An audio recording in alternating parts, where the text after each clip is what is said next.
Hey, good morning, good afternoon, good evening, whatever the case may be. This is Dr. Jeff Sonic, Associate Dean with the Department of Criminal Justice and the Social Sciences here at Southern New Hampshire University Global. And on behalf of your incredible faculty, I want to welcome you to another edition of, we call it Dr. C's Corner. And each and every week I do the best I possibly can to bring just some basic, some relevant ideas, etc. Maybe spawn some critical thinking, maybe some introspective thinking that is good for us as learners and as instructors, etc. But I just wanted to highlight this week. It's called Hardship. I'm finishing up, and I normally regularly teach Criminal Justice 480, CJ 480, which is the capstone for the criminal justice program, where it is the culmination of everything you've learned in your bachelor's program. Okay, it's supposed to come to its complete and total fruition in this course. Lots of preparatory aspects throughout the program to get one ready for this all-important capstone, where there's a research investigation, development proposal, research paper, etc., which requires some work. And I'm not going to get into the weeds on what work means, but you all know of what learners, well, if you're a learner, you know what work really means. It means reading, sustained reading, dedicating your time to be selfish when you're learning, etc. We talked about those things before. So when I respond to those, the last discussion board post where the student's saying it's crazy hard, and I ask, well, why is it hard? And I don't get any answer.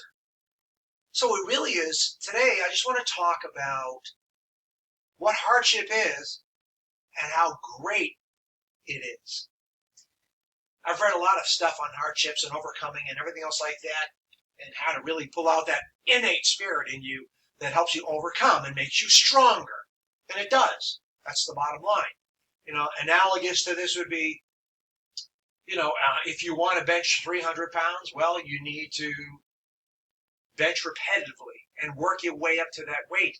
And it's not going to happen overnight. You're not going to jump from 150 to 300. Okay? And most, if not all, of any great leader we aspire to be, throughout history, none of them had it, quote, easy. That's what made them great.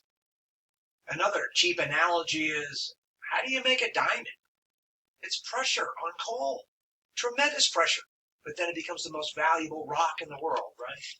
So the gift of hardship, I found some great articles in it. I really like sharing a lot of the stuff that I find because I don't know everything. I profess not to, and nor is there any fun in knowing everything, right? Stanford University's Emma Zappala, she writes that embracing hardship rather than just merely accepting hardship, like, oh, this is the way it's going to be, oh boy, how do I maneuver and get around this? This is actually the secret to living a happy life.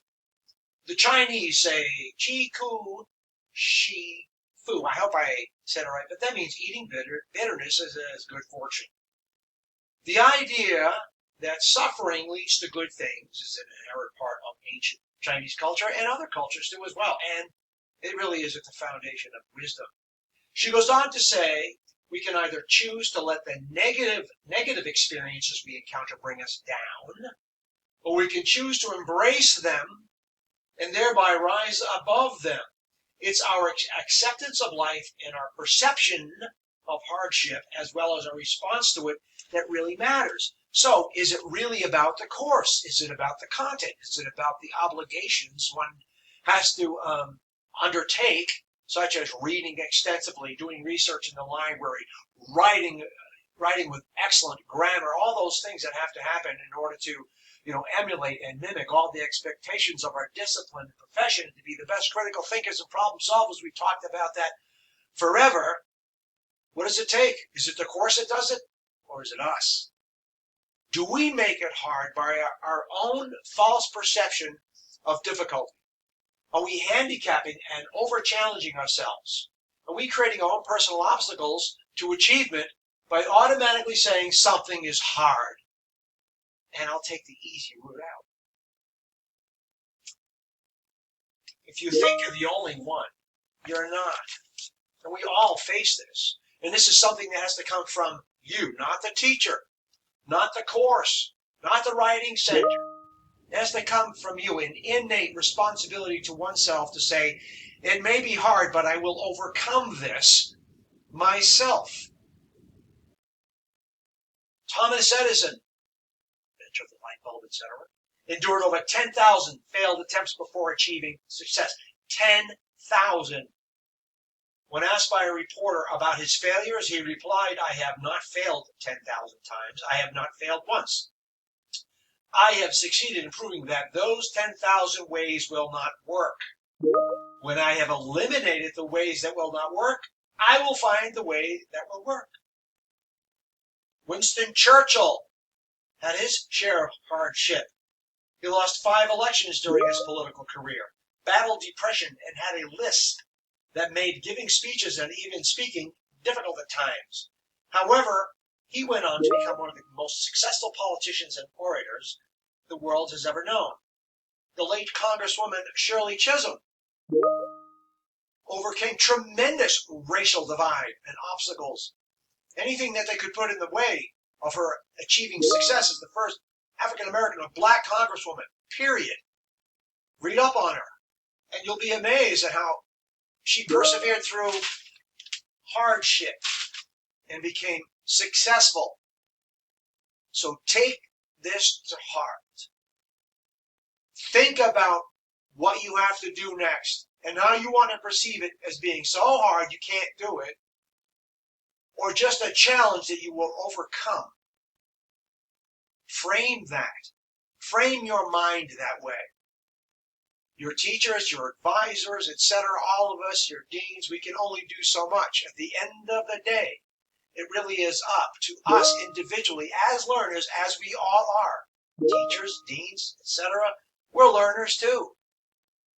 Learning something new every day can help one overcome what we would perceive to be, many times erroneously, a false sense of hardship. I thank God that there were people in my life who directed me towards hardships that I didn't think I could overcome. Those are our best friends. Those are the ones that help us become diamonds. Have a great week. Remember, we have the greatest criminal justice faculty, great advising, great assets such as the Writing Center and the Shapiro Library. Keep persevering. You will succeed. Don't forget to subscribe to the channel. Stay in touch. Have a great week.